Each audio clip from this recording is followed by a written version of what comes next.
Hi, it's Benjamin Douglas Ray with another edition of Sustainable Cannabis TV. I'm here with Ash Ganley. He's the CEO of GrowRay. How you doing today? I'm doing well, Benjamin. Thank you for having me on today. Yeah, thanks for being on the show. I really appreciate it. So you're up in Boulder, Colorado, not that far away from me. How's the weather up there today? Overcast, not too bad in the temperature. It's been a nice couple of days. How Yeah, about the you? weekend was really nice. Definitely was nice. I'd like you to give the viewers and listeners some of your background, where you're from, how you came to Colorado, what you've been doing, and then how you got into this industry. I know you've got some background as a CEO of GrowRay, but you're also on the board of MSO. So if you can talk about that, that'd be great. And then I've got some questions to ask you really about your technology. Sure, yeah, absolutely. So I moved to Colorado from the East Coast. I grew up in Fairfield, Connecticut, and I moved to Boulder first in 1991 to go to CU. And I've been here ever since, which I understand is a common theme for folks who are lucky enough to find themselves in the Front Range and then form a career after school and are able to stay here. Or if they go far afield, they usually come back. So I've been here since that time. I've been married coming up 19 years this August with my wife, Andrea, who's from Wisconsin. Wow, I congratulations. supported her and she joined me out here in 1999. And I've had kind of a varied career arc since I've been here. I've done a bunch of different things, all of which I feel fortunate have been, opportunities that fit into the culture and the kind of the innovation of the Front Range. The Denver Boulder area is obviously an innovative and exciting place to live, and it's been that way for a long time. I started off when I was going to CU. I did my first 2 years on the East Coast in college, and I moved out here specifically because a friend of mine had a friend who had a band, and I'm a guitar player, singer-songwriter as well, that was a working band playing a lot over the Front Range and touring ski towns. And at that age, I thought it was pretty exciting. And so that was the secondary reason I moved to Colorado there in the early 90s. And I played music basically full-time from 1992 up until about 10 years ago. Wow. My primary way of earning income, if you can call it that. And so I had, a couple of good benchmarks there. I had really a good run playing music for a long time. And while I was doing that, I made a lot of friends all over the world, which is the best part about music is the community. And Colorado has a great music community that has a lot of crossover into other industries. And one of them is technology and the other is cannabis. And so for me, it was this natural emergence that was based on friendships that I had that first led me to LED technology about 11 years ago.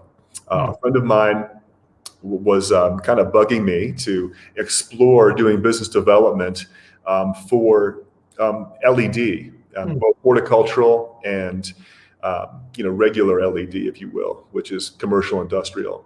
And after some pestering, he wanted to kind of access my network of friends I had in the music world that were involved in restaurants and all sorts of industries. So I started working as a business development specialist for a small partnership between myself and an old friend. And from there, it just expanded rapidly. It was the right time to get into LED. LED technology in 2010, 2011, and 12 was really early on in the process of both adoption and the efficiencies of the technology itself. So there was a lot of, I guess you'd say, early to the adoption curve aspects that were both painful and opportunistic. And so I was able to, really learn. It was a learning experience. So I really changed from career A to career B. And the crucible for that was LED lighting technology. I was a grower, a personal grower, if you will, before that, at a very small scale. So an old school grower in various locations throughout my life. So I loved cannabis. I've always enjoyed the creative aspects of the use of cannabis. And as I've gotten older, the medicinal aspects of cannabis. So I've always had a passion for the plant and its value, hemp and its value. And so between LED and cannabis, there's a natural synergy where a lot of people in the industry who are coming to the industry or who have been there for a while understand that efficiency and running a business and cultivating in a way that is environmentally sustainable is very important for cannabis. And it's something that's obviously in a very big paradigm shift right now as technologies become available, as the culture opens up in terms of transparency. And it really allows for kind of a communication between cultivators that is starting to mimic more traditional agriculture as opposed to being closed off. And so over the years, it's all about relationships for me. So the relationships that I've been able to build over time form trusted bonds, and those trusted bonds have always translated into great business opportunities. Wow, that's a great background. I like the part where you said that you traveled around and you were in the mountain towns. I lived at Copper Mountain for a couple of years and saw a lot of bands up there at Breck. I mean, those were definitely good times. One thing that you just touched on that I want to ask you about is, you said you're kind of an old school, kind of grower, and things have changed a lot. And I'm sure that you've seen kind of the old school to the new school changeover. Can you talk about really the differences and what you've seen evolve since you've been in the industry? Absolutely. It's a great question. And we are right now still in kind of an early adoption curve where you have that first, what I call a first generation cultivator, a first generation grower that learned to cultivate cannabis in a pre-legal marketplace where it was risky, so you had to be passionate. And there was a lot of good that came out of the cultivation practices that started pre-legally in Colorado, California, all over the world, really. And so when cannabis became legal, a lot of the growers who started off as licensed cultivators were bringing their experience growing at small scale in an veiled environment where there's not much transparency, what I like to call righteous paranoia, well earned. And so translating the good, bad, and the ugly from that way of cultivating to scale, where now you have compliance and financial partners and controlled environment agriculture issues that you haven't dealt with before, that period of time, we're still at the end of that. Because what happened was, and I know this from personal experience, both as a technologist and as a cultivator, an old school cultivator early on, and really, hopefully an always learning new school cultivator now being part of Nobo, which is I would call it a boutique, very small, multi-state vertically integrated operator in Colorado and Michigan and soon to be other states. Translating those early aspects of cultivation into scale came with a lot of pain. But a lot of that pain was hidden by the margins that you had in the business. I think that's the main thing to understand here, is that some inefficient business practices and some inefficient cultivation practices didn't really have an impact on the bottom line, like the financial realities of these businesses, these newly licensed businesses. In Colorado, especially when it first became legal, you could hide a lot of errors with fat margins. And so, naturally over time, you're seeing two things happen. One is competition, is driving old school growers to have to figure out how to grow efficiently to maintain that delta between quality and quantity, and then energy consumption and efficiency and operational expenses, OpEx. And for many, many years, technologies weren't ready. Okay, like LED, for example, just wasn't strong enough, efficient enough, powerful enough, or well understood enough. And that's the key point with LED, to be adopted en masse without sacrificing or taking risk in terms of the outcome, which is predictable quantity, quality, yield, terpene profiles, THC content, and everything. So that adoption curve, obviously there are a lot of bottlenecks there, but the main thing I've seen is that as the market conditions have driven innovation finally, because nobody's going to react until market conditions dictate you have to become innovative. It's a natural reaction to changing environmental conditions financially, honestly. And then simultaneously on the other side, you have pressure from municipal, state and local governments who are now mandating through a variety of different ways that growers adopt efficiency standards. Denver is a great test bed for this. I believe that it's 4% of all energy consumed in Denver goes to the cultivation of cannabis. You have an extraordinarily inefficient practice that in terms of energy density per square foot, it's really, really egregious. And so not only are market conditions changing as price per pounds come down, forcing growers to make these changes and take on risk associated with adopting new efficiency tech and integrating it in a way that doesn't stop them from being profitable. It's kind of a catch-22. But you also have city of Denver, state of Colorado, for example, the state of Massachusetts, state of Illinois, soon to be California, have propositions that are coming out that are forcing what's called lighting power density requirements to be adhered to. And that means you literally are capped on how many watts per square foot of lighting you can use. It's kind of a side reel manner to outlaw high pressure sodium lamps and make sure that growers are forced to use LED. So this pincer effect, right, of municipal, state regulatory bodies who are coming in and saying, hey, guys, this is not sustainable. If the market conditions aren't going to drive you to adopt this, we are. So if you're going to apply for a license, here are the criteria you need to fill. If you're going to retrofit your building, here's what you have to do. And so these two kind of worlds are colliding, and in the middle is the cultivator and their financial partners. And so that's where the changes are happening right now. Mm-hmm. There's a comment here from Wade Ruddle. Efficiency, social responsibility, best practices are key. Absolutely, they are, and they're coming too. We're doing some projects in Europe right now.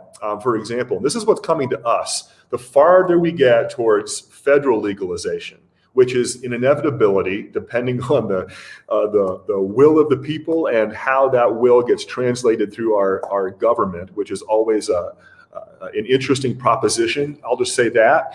But we are headed towards a spot in time where we're going to have similar requirements to what you would call EU GMP, which is general manufacturing practices, where we're going to be held to standards where OSHA now is going to come in and say, this is just one example of many, where OSHA will come in and say, guys, you cannot use T5, HO T5s because they have mercury in them and they're suspended over a food crop. So those have got to go. And if you break a T5 bulb in your veg, all of a sudden now you are subject to the same requirements that OSHA has for traditional controlled environment agriculture.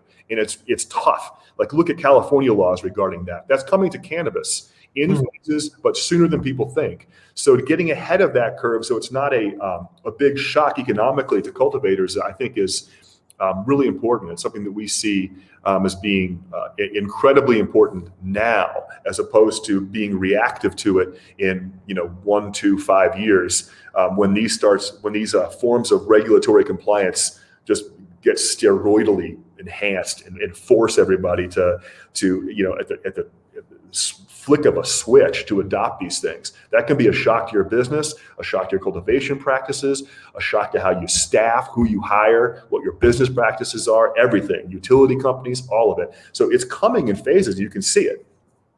I remember that when we had our MIP, the same thing is that, you could see what's going on. MIG would work with us on what's coming. Some of the companies would say, I'm going to get out in front of this just because it's going to be hard to retrofit, especially when we had to go with the machinery down to 10 milligrams. And a lot of companies were like, well, I'll deal with it when it comes.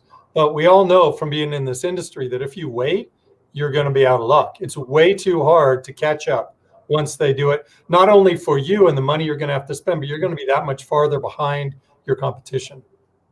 Exactly right. And the retrofit word that you brought up is also really crucial here, because what we're seeing from both companies right now is a lot of the larger facilities that retrofitted, generic warehouse space to become really high dollar controlled environment agriculture facilities are running into a lot of problems now in years 4, 5, 6, 7, 8, where unless you have a really sealed envelope and you spent the money up front to make sure you were running to sustain as opposed to running to fail, then the mierda hits the fan big time right away. And all of a sudden you're left with this scope of work to keep your facility profitable, compliant, efficient, and hygienic that is like this giant CapEx bomb that lands in year X. You know what I mean? That's happening right now, especially in Colorado, because we're one of the first. And so all these facilities, you walk in and you're like, whoa, no sealed envelope. Now you're having to deal with pathogenic issues galore and reacting to them constantly. And you're always on your back foot unless you did it right to begin with. And the thing is, when it first started, nobody knew what to do right to begin with. It's a new plant. It's different than other plants grown in traditional agriculture. The characteristics of it environmentally and what it takes to optimize it were poorly understood at scale. So it was a learning curve that now is catching up with commercial cultivators, and it has to be addressed. And so retrofits are, it's a great opportunity to get ahead of what's coming because you can do it, but you have to know what you're looking for. And you have to know, I think it's really important, you have to understand, what you have to do to properly retrofit a building to keep yourself ahead of the compliance, regulatory, financial, all the curves that are hitting a really crucial point in their arc. I remember when we went rec here and all kind of north of Denver, close in, everybody was buying up all the warehouses, the 120, 30-year-old warehouses, brick walls, big timbers up, and it was kind of like cool and gobbled them up and the prices went up 4 times, only to find out 2 or 3 years later that there were pesticides and everything that were stuck up in the rafters, and they had to just dump them and then go houses. I mean, that learning experience was painful. Put a lot of companies out of business. But now anywhere else in this country, you got to look back to the states that were first and realize that there's a lot that you can learn from those things, and don't just repeat those same mistakes, because as you were just talking about, retrofitting puts a lot of people out of business. It really does, and it ends up, in a very simple way, it ends up costing more money to retrofit a building than it does to scrape the pad and start over. We found that the hard way. We've learned that the hard way a couple of times. And if you look at the state of Michigan, for example, that was medically legal with a caregiver program for many, many years, and before they went recreationally fully legal, they really had an eye towards Colorado, and then the compare and contrast between Colorado and Oregon and how you issue licenses. And how that affects the market in terms of supply and demand, so you don't get something unsustainable in terms of overproduction with lack of demand. And so Michigan kind of split the difference between the really egregious, almost pay-to-play limited license aspect of typical East Coast states, medically, like New York, and then the other side of that in Oregon, where you had almost unlimited licenses, where anybody and everybody had a license, started to cultivate. Then you realize there were dozens of pounds of cannabis early on for every man, woman, and child in the state. And so these types of things are being watched by the Midwestern states, like Michigan, who said, there's a fine line between both to create something sustainable that is, it creates tax revenue for the municipalities and the state itself, but also allows businesses to have just enough natural competition where it's healthy, but it's not just an open free-for-all, almost like an uber libertarian, blood rush like you get in Oregon. And so Michigan seems to be a really good example where the bottleneck is early, right, in the application process. So the pain is getting licensed. And we went through this, and I felt like I was going to have somebody going through my trash, making sure that I was okay to be a licensed cultivator in Michigan. But the benefit of that is once you get through that process, you can plant a flag and defend it, and expect to have not limited competition, but structured competition. And so other places like Oregon, it's you fill out a few forms, it's not too hard to get licensed, but once you do, everybody's growing. And then it's brand defense. And so we've seen that in different states. Every state's its own island. It's almost like having different countries that have laws, because you can't import export. So it's all these different scenarios, and each one drives your efficiency modeling different. Is it a plant count state or is it a canopy state? You know, how are you going to tackle this particular state's environment from a point of view of, optimizing your OpEx and CapEx? You can be profitable, but still being a triple net business that's sustainable and, caring about the environment, simultaneously looking at the bottlenecks you're going to see in terms of how things are licensed and how that all shakes out. Yeah, it's a very difficult business, but like in anything else, balance. You got to look big picture, short picture, learn from others. Well, I've got a second question here. I want to go back to that kind of old school and new school. I'm going to categorize it like that. What are the things that are of benefit to keep going forward? Because you don't want to just say it's all old and now we're going to be innovative. What can you keep, and what do you think about that? That's exactly right. It's not. Yeah, and that's a great way to frame it, Benjamin, is that you don't want to say that just because business practices and the impacts on how you design a facility are changing and forcing these things, that you want to throw the baby out with the bathwater. Because remember that a lot of old school growers who scaled effectively and are still there, what did they bring that was instrumental to success? And one of the things is passion. I mean, remember that old school growers were growing in an environment that was, there were legal threats to them. Yeah. And so you have to be passionate about what you're doing to grow in that environment. And number two is genetics. A lot of growers realized early on the importance of genetics. And that to me is still the number one thing. Everything drives towards your genetics. That's how you build your SOPs. That's how you build your brand. That's what the consumer wants, is unique and high quality, consistent genetics. And frankly, there have been some great genetics out there for many, many, many years. We have friends in California that are growing, old school Jamaican genetics and preserving them, and they're incredible. They're just incredible plants. And the characteristics of the genetics preservation are so important, I think, to build a brand and to build a real culture around your brand. And then there's experimentation too. I mean, cannabis is such a weird plant. We have on the GrowRay side of our business, we have two co-founders, one of whom is a PhD photobiologist.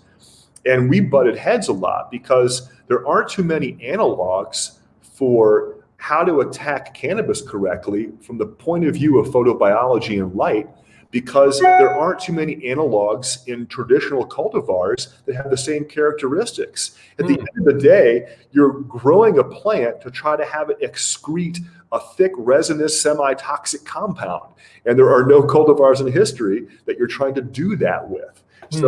So the translating knowledge from traditional agronomics, PhD level cultivation practices and research over to cannabis is still problematic, because it's a weird, finicky plant and it has its own characteristics, very distinct from the other plants that are grown in terms of the light levels it needs, CO2 levels, environmental conditions that are optimal.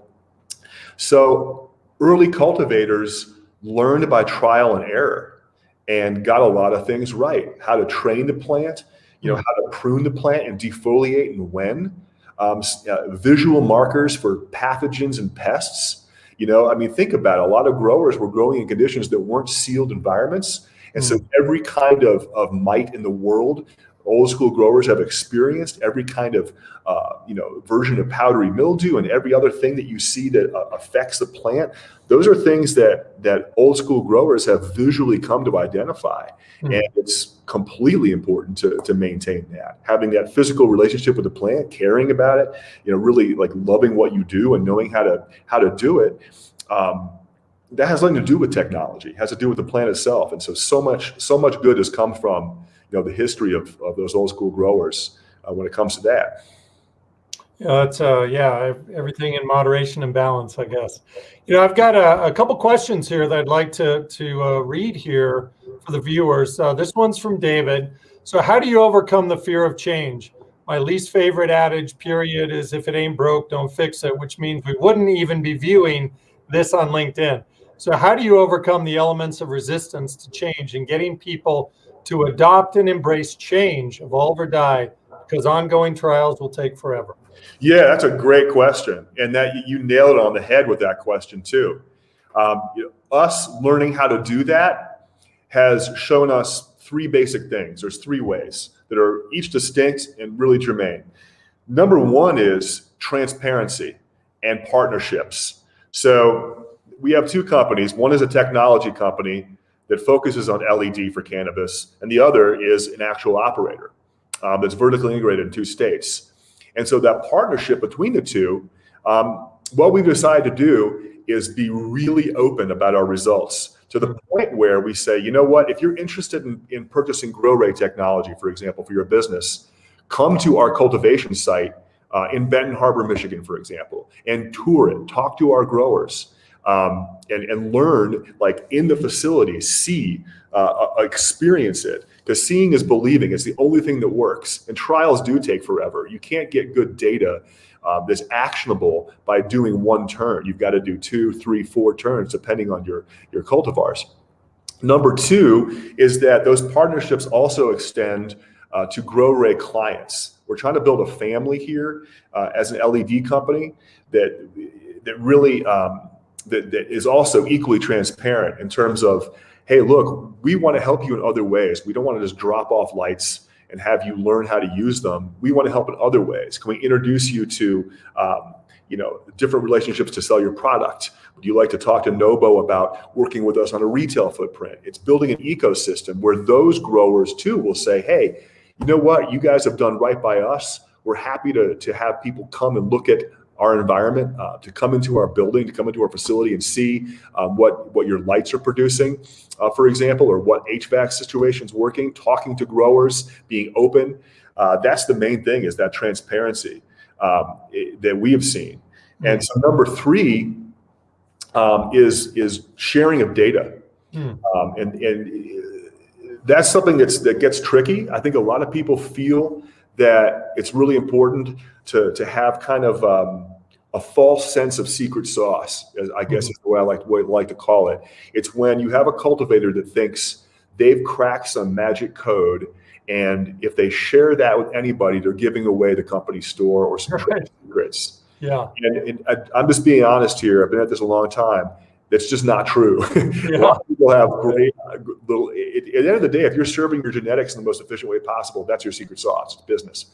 And so for us, it's about being transparent and saying, look, here's where we made mistakes, and here's the data for that. Here's what we learned. Pull the scar tissue away and see what we learned here, because we have new skin underneath this one, and this is what we found. I think it's just a cultural shift.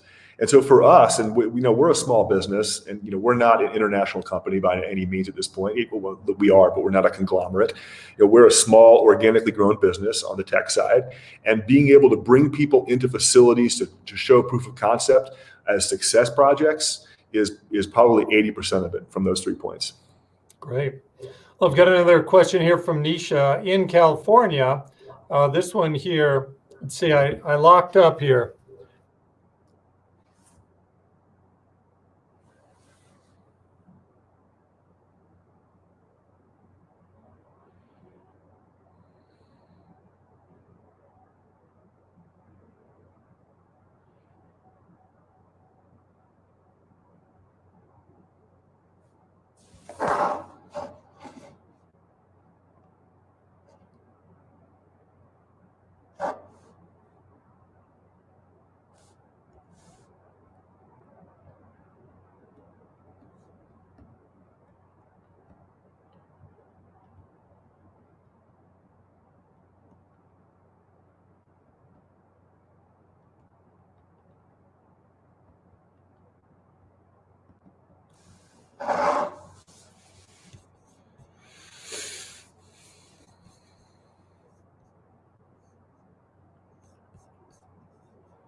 Ash, are you there? Yes, I'm here. Okay. Don't have your camera though. Okay, back Boy, up. I don't know what happened there, but we lost some. So let's go back to the question here from Nisha. So what kind of equity program does Michigan have? Is there support for equity applicants to be successful in that grueling licensing process? Yeah, absolutely. It is grueling. And Michigan is slowly coming around to it. From the state side, it's not as robust as Illinois, for example, where we are currently applying. And the social equity aspects there are really strong. And it's the main driver of how they want to deliver licenses in the state of Illinois, which we support a lot. We have great partnerships there, and it's something we believe in. On the business side, for us, it's more just a function of participating in the community. We grow in Benton Harbor, which is Southwest Michigan. The main plant there, the main job supplier in Benton Harbor has always been historically Whirlpool, and they're losing jobs, and the community really is benefiting from our presence in Nobo, in Benton Harbor, in terms of just providing jobs to the local community. So that's a natural thing. It's something we really care about. And so there's our own practices around that. And then there's the state. Michigan itself is developing equity laws for new rounds of licenses. But at this time, I didn't find them to be as focused on that as some other states that came afterwards, Illinois being the biggest one. But we also see that the federal legalization process will likely be using states like Illinois as the model regarding social equity. Oh, that's good. Thank you. Well, I've got one last question for you here about technology. You know, now that you're a grower, but you also talk about being kind of technology and innovator. What bottlenecks do you see in changing over into technology from kind of the old school? I'll go back to that. Yeah, it goes back to the first question that we got today, and it's risk. And we're still in right between the early adoption phase and that chasm. If anybody's familiar with the book Crossing the Chasm in terms of the adoption curve for technologies, we're still in that chasm.